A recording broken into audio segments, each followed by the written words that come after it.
Tra 200.000 e 400.000 abitazioni costruite in Sicilia entro i 150 metri dalla battigia tra il 1976 e il 1983 potrebbero andare in sanatorio edilizia, e questo è il risultato del parere favorevole rilasciato dalla Commissione Territorio e Ambiente dell'ARS su un apposito provvedimento del capogruppo di Fratelli d'Italia Giorgio Assenza, che vuole così regolamentare la posizione di tante abitazioni costruite abusivamente e per le quali i proprietari abbiano presentato domanda di sanatorio nel 1985 e si trovino in comuni che alla data del 10 giugno del 76 erano dotati di strumenti urbanistici, compresi i semplici regolamenti edilizi.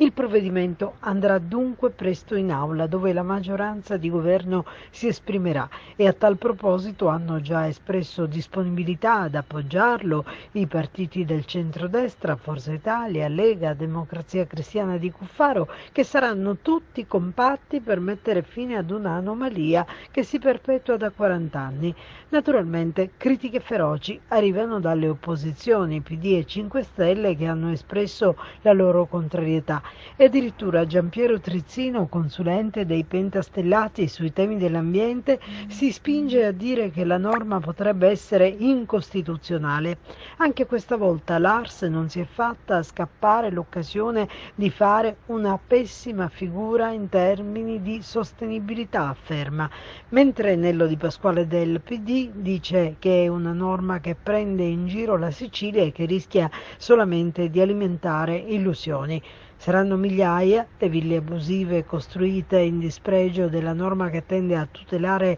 le spiagge dalle colate selvagge di cemento, che potranno essere sanate, e molte di queste si troverebbero, come riferisce il Fatto Quotidiano, a Marina di Ragusa, città del Meloniano. Intanto la normativa procede spedita verso l'approvazione.